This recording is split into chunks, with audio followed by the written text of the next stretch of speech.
वह सब कुछ करो जो तुम्हें करना है, लेकिन लालच से नहीं, अहंकार से नहीं, वासना से नहीं, ईर्ष्या से नहीं, बल्कि प्रेम, करुणा, नम्रता और भक्ति के साथ। भगवान श्री कृष्ण इस अनमोल वचन के माध्यम से कार्य करने की नियत का उल्लेख करते हैं। जब किसी भी कार्य करने में अगर लालच होगा, बेईमानी होगी, जलन होगी, तो वो काम न तो सही होगा और न ही उसके परिणाम फलदायी होंगे। इसके अतिरिक्त जिस कार्य को हम पूरे मन से प्रेम पूर्वक करेंगे तो वो न सिर्फ हमारे लिए बल्कि समाज के लिए भी हितप्रद होगा। नर्क के 3 द्वार हैं, काम, क्रोध और लोभ। जो व्यक्ति कामी प्रवृत्ति का होता हो, जिसके मन में लोभ होता है और जो अत्यधिक क्रोधी स्वभाव का होता है, उसके लिए नर्क के द्वार सदैव खुले होते हैं। अर्थात ऐसे व्यक्ति को तो सिर्फ नर्क में ही जगह मिलती है।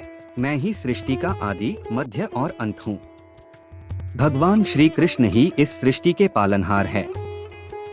वही इस संसार की शुरुआत थे, वही मध्य और वही अंत होंगे। जो आप जो चाहते हैं उसके लिए नहीं लड़ते हैं, तो जो खोया उसके लिए मत रो। मनुष्य सब कुछ चाहता है पर सब कुछ उसे नहीं मिल सकता। आपको जो नहीं मिला उसके लिए पश्चाताप मत करो, और जो आपसे खो गया, जो आपसे अलग हो गया, उसके लिए निराश भी मत हो। मैं सभी प्राणियों के हृदय में स्थित आत्मा हूँ। मैं सभी प्राणियों का आदि, मध्य और अंत भी हूँ। हर व्यक्ति श्री कृष्ण से जुड़ा है और श्री कृष्ण हर व्यक्ति से जुड़े हैं। वही हमारे आदि, मध्य और अंत है। ठंड या गर्मी, सुख या दर्द का अनुभव करें। ये अनुभव क्षणभंगुर हैं, वे आते हैं और जाते हैं। उन्हें धैर्य पूर्वक सहन करें। समय एक सा नहीं रहता। आज दुख है तो कल सुख भी आएंगे, और सुख के बाद दुख भी आना स्वाभाविक है।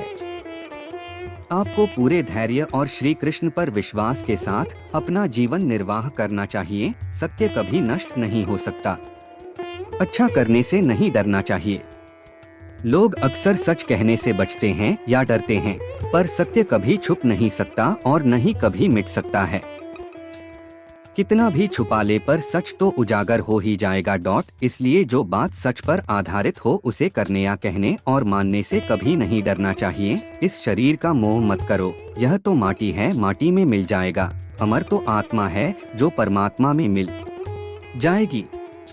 लोग अपने शरीर को सुंदर बनाने में लगे रहते हैं, पर आत्मा की सुंदरता शरीर की सुंदरता से कहीं ज्यादा महत्वपूर्ण है। शरीर तो नश्वर है, मिट्टी ही तो है, तो मिट्टी में ही मिल जाता है, पर आत्मा अमर है। इसलिए आत्मा की सुंदरता पर ध्यान दो। आत्मा की सुंदरता अपने को श्री कृष्ण में लीन करने में मिलती है। जो हुआ अच्छा हुआ, जो होता है अच्छे के लिए होता है।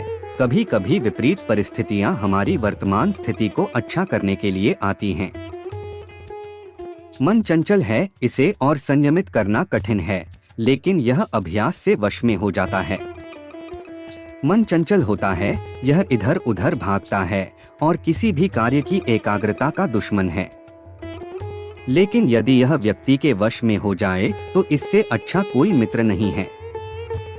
मन को एकाग्र करना जरूरी है, बस थोड़े से प्रयास और अभ्यास की जरूरत है। मेरे लिए न कोई घृणित है और न ही कोई प्रिय, न कोई निर्धन है और न ही कोई धनी। बस जो भक्ति भाव के साथ मुझे याद करते हैं, मैं उनका हूँ और वो मेरे।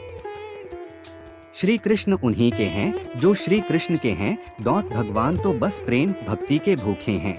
जो भी उनकी भक्ति में ली होता है, जो भी प्रेम से उन्हें याद करता है, वो सदैव उसका कल्याण करते हैं। मैं हमेशा तुम्हारे साथ और तुम्हारे आसपास रहता है, चाहे तुम कुछ भी कर रहे हो।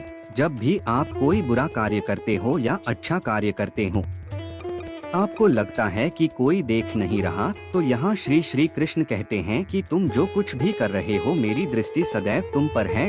इसलिए आप यह मत समझे कि आप अकेले हैं, आपके साथ श्री कृष्ण सदैव है।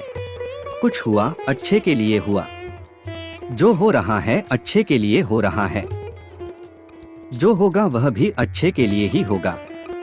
तो सकारात्मक रहो और अपना कर्म करो। आप वही हैं जिसमें आप विश्वास करते हैं।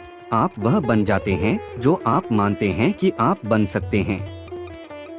हमारी सफलता और असफलता इस बात पर निर्भर करती है कि हम खुद पर कितना विश्वास करते हैं।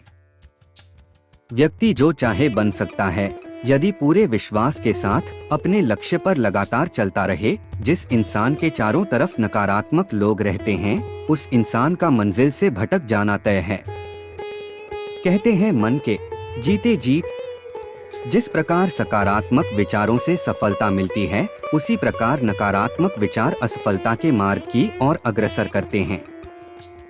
क्योंकि जैसा हम सोचते हैं वैसे ही हम बनते जाते हैं और अपने विचारों के माध्यम से ही हमें नकारात्मक और सकारात्मक परिणाम मिलते हैं। अपने अनिवार्य कर्तव्य का पालन करें, क्योंकि क्रिया वास्तव में निष्क्रियता से बेहतर है। मनुष्य ही एक ऐसा प्राणी है जो कर्म करता है, इसलिए कर्म करना प्रत्येक व्यक्ति का धर्म भी है। कर्म कार्य करने वाला व्यक्ति है कर्मवीर कहलाता है। इसलिए कार्य करते रहना खाली बैठे रहने से हमेशा बेहतर होता है। जहाँ भी सभी मनुष्यों के स्वामी कृष्ण हैं और जहाँ अर्जुन सर्वोच्च धनुर्धर हैं, वहाँ भी निश्चित रूप से ऐश्वर्य, विजय, असाधारण शक्ति और नैतिकता होगी। श्री प्रभुपाद भगवद गीता। श्री कृष्ण विष्णु जी के 8वें अवतार, जगत के पालनहार और धनुर्धनों में श्रेष्ठ अर्जुन जहाँ होते हैं, वहाँ निश्चित ही विजय, असाधारण शक्ति और नैतिकता होती है।